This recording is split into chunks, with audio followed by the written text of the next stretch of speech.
কাঠগোলাপ একটি দুর্লভ প্রজাতির ফুল, যার সাদা আবরণের মাঝে হলুদের স্পন্দন, যা এই সৌন্দর্যটাকে আরও বৃদ্ধি করেছে।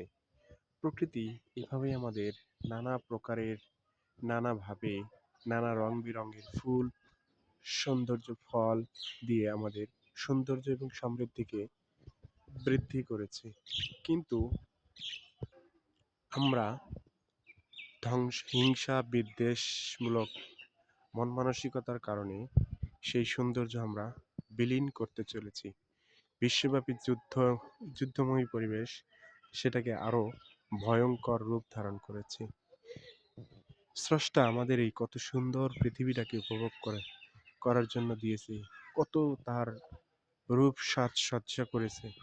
কিন্তু আমরা কেন বারবার নিজেদের ভিতর আত্মঘাতী এই হামলা অত্যাচারের মাধ্যমে আমরা আমাদের নিজেদেরকেই ধ্বংস করে দিচ্ছি? কি প্রয়োজন আছে এগুলোর?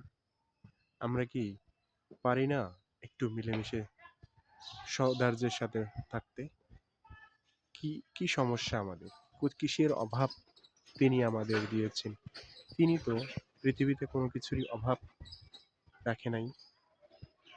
কোনো জিনিস যেটা আমাদের উপকারে আসে না, বা প্রয়োজন পড়ে এমন জিনিস যেটা নেই, আমাদের সবকিছুই তিনি দিয়ে পাঠিয়েছেন।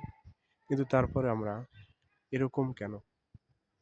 এর প্রধান কারণ আমরা লোভ, লিপ্সা, লালসা এবং আমাদের অতিরিক্ত পাওয়ার মতো যে অতিরিক্ত চাওয়া বা পাওয়ার মানসিকতা। আমরা চাইলেই সবাই মিলেমিশে ভাগাভাগি করে এই সৌন্দর্য, সম্পদ, সম্প্রীতি, সমৃদ্ধি উপভোগ করতে পারি। কিন্তু আমরা তা না করে আমরা সেই যুদ্ধের দামামা বাজিয়েই চলেছি পৃথিবীতে।